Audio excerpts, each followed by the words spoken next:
Hai Sobat Properti, ketemu lagi dengan saya di dunia investasi properti.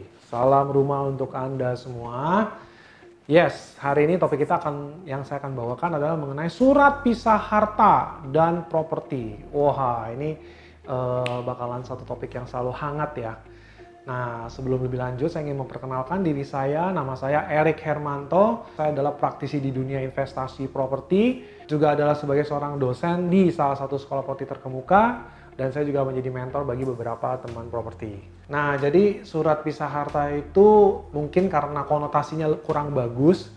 Makanya nanti untuk selanjutnya saya akan menyebutkannya sebagai perjanjian kawin ya. Jadi sama aja duanya. Perjanjian kawin semenjak tahun 2016 itu nggak hanya bisa dibuat sebelum pernikahan, tapi setelah pernikahan juga bisa dibuatkan.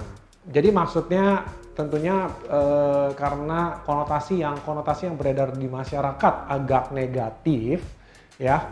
Jadi saya perlu meluruskan ini ya. Jadi keputusan tetap di tangan Anda masing-masing.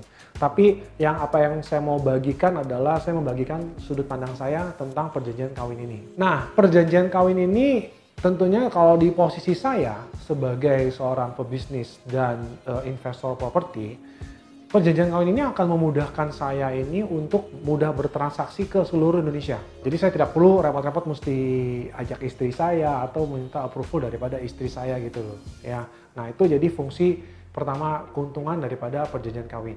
Dan saya sangat highly advisable bagi Anda yang pasangan muda dan bagi Anda yang kedua-duanya suka berbisnis, maka saya sangat menganjurkan sekali Anda punya perjanjian kawin masing-masing. Kenapa? Karena supaya ketika terjadi satu masalah dengan hukum, satu dengan yang lainnya tidak akan terseret. Jadi misalnya contoh, saya punya rumah atas nama istri ya, atas nama istri. Lalu kemudian karena saya tiba-tiba saya kolaps dalam bisnis saya bangkrut. Rumah ini karena atas nama istri saya dan saya punya perjanjian kawin, rumah ini nggak bisa diambil oleh pihak manapun gitu loh. Karena memang legalnya jelas karena rumah ini atas nama istri saya. Nah itu adalah keunggulan daripada perjanjian kawin. Jadi saling memproteksi resiko dari masing-masing pihak. Mungkin ada satu kata yang sebenarnya kalau wah nanti berarti kalau lu punya perjanjian kawin berarti lu pikiran lu udah mau cerai nih sama gua nih kayak gitu ya kan. Di awal menikah udah mau pikir mau cerai, nggak seperti itu ya.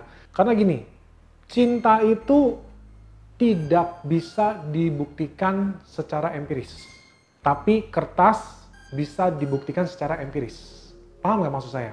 Jadi masalah loyalitas, sayang itu semuanya adalah perasaan. Sama seperti yang saya lakukan dengan istri saya juga sama.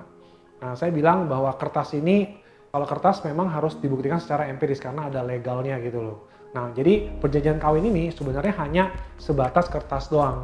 Jadi ini tidak ada hubungannya dengan perasaan kita terhadap istri kita atau pasangan kita.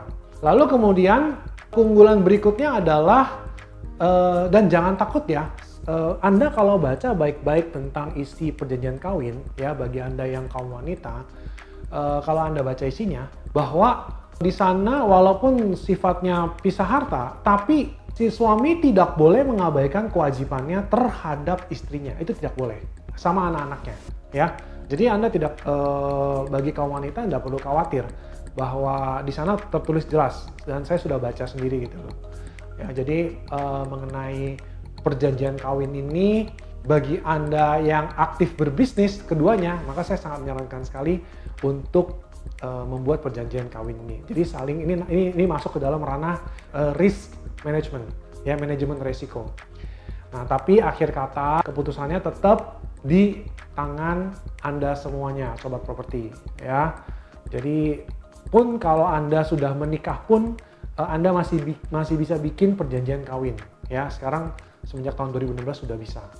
Demikian sharing saya tentang surat pisah harta dan properti. Semoga bisa bermanfaat untuk sobat properti semuanya. Selamat berinvestasi properti secara cerdas.